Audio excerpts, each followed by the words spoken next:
nga pala ang day 12 ng aking gaming room. Parang dito pangalan dito kasi katanawa dito para bumili dito ng pintura. Tapos Diyos ko, pahirapan pa talaga. Kasi para ba naman kasi yung mga hardware talaga dito, wala talaga mabili ng pintura na gusto kong color. Pero pagkawin ko nga pala dito, bala ko nga pala dito lihayin itong binasilya ko. Tapos nagtaka talaga ako dito, bakit basang-basa pa talaga. Kaya pinabayaan ko na lang talaga dito. Kasi gusto ko na rin talaga simulan dito pagpipintura. Para rin talaga maganda dito ako dito matapos. Nagtataka rin talaga ako dito, bakit yung binasilya ko ay basang-basa pa. Feeling ko kasi parang hindi talaga maayos yung pagkakahalo ko ng pampatigas. Kasi hindi naman talaga marunong nung talaga naman nagbida-bida lang talaga man ako ng pagpapasilya ko. Pero wala tayong magagawa doon kasi ganun talaga yung nangyari. Saka okay lang naman sa akin yung tingnan kahit na ganyan. Kaya dito nga pala sinimula ko na nga pala dito pagpintura dito sa kisame. Ay napili ko nga pala dito yung parang color white na parang madumi-dumi. Kumbaga parang siyang dirty white, di siya pure white talaga. Diyos ko, paglalagay pala talaga dito ng pintura dito sa kisame, nakakangana talaga sa leeg tapos sa braso. Parang sinubukan nga pala namin kasi talaga dito yung parang roller paint na to ng kahoy para namin talaga mahirapan dito. Kaso Diyos ko, parang napakalambot talaga yung parang mapupuno talaga tsaka nahirapan talaga ako dito. Kailangan rin kasi dito ng pwersa para talaga makulayin talaga dito yung pinakaloob ng kisame. Kaya kailangan rin talaga dito madiin na pagkalagay dito. Bali first coating pa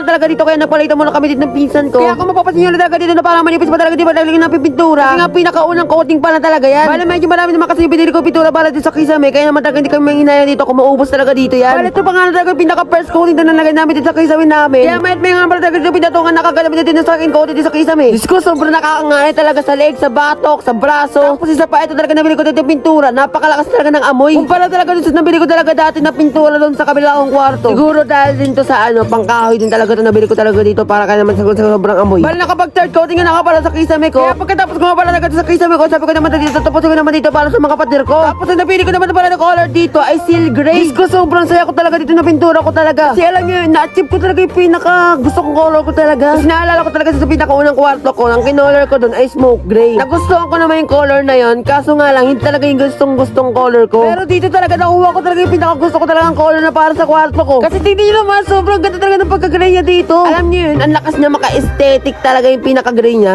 So ngayon guys, magpipintura naman na tayo ngayon itong pader natin. Saka malapit tayo dito matapos dahil isa roller itong apat na pader na magpipinturahan natin ngayon. So ayan, nakabili na rin ako nitong pang paint roller. Tapos pati itong lagayan ng pintura para kapag may pintura dito madali na malagay. Saka di na siya masyadong mahirapan. Gawa ng buwat-buwati mo na nga lang. Malapit tayo dito matapos. Kaya dito, pag nagpipintura pa talaga kami dito, sabi hindi pa talaga kami dito tapos. Sobrang saya ko na talaga dito. Balit ito na nga pala kami nagpipintura dito para naman mabilis kami dito matapos. At talaga rin naman talaga sobrang talaga kita naman talaga sobrang ganda talaga na ko dito yung pintura. Promise, ganda talaga sa pintura na to. Tapos dito bigla ko naisipan dito na parang naging dito yung pinakahamba ng color white para mas maganda rin tingnan. Alam niyo yun, yung parang mag-highlight dito talaga yung pinakapinto. At saka parang naman talaga pag tinignan naman talaga siya, hindi naman siya talaga pinaka-normal. Diba, tingnan niyo naman kasi dito mas gumanda talaga siya tingnan. Tapos Diyos ko, nakita ko talaga dito yung pintuan ko na parang gusto ko talaga dito pagtripan. Naisip ko kasi dito, kung nalagyan ko pa dito ng wallpaper. Ay, yung pintura na nabili ko dito, tinalay ko naman sa plywood. Maganda rin naman talaga dito yung resulta. Kaya naisipan ko na lang talaga dito, lagyan na dito yung pintura na color gray. Kasi feeling ko rin talaga dito, babagay rin talaga sa pintuan ko. Promise, in love talaga sa pagka-gray na tong seal gray na to. Saka pag nilalagay ko nga na pala dito pintura sa pintuan ko, sobrang ganda rin talaga dito. Tingnan nyo, aminin nyo, bumagay rin talaga siya. Ang ganda talaga sa color ng gray na to. Kasi yung makikita nyo talaga yung color ng kwarto ko talaga dati, talaga sobrang kakaiba talaga kaysa dito. Tingnan nyo yung pagka-gray niya, parang napakasimple lang talaga. Parang yung napapaganda rin talaga yung parang napapailaw dun sa pinakalikod ng upuan ko. Pero ngayon tingnan nyo naman kung gaano talaga kaganda to talagang pintuan. Ano? Pintuan pa? Kwarto ko, hindi lang pintuan. Tingnan talaga, promise, in love na talaga ako dito sa pintuan.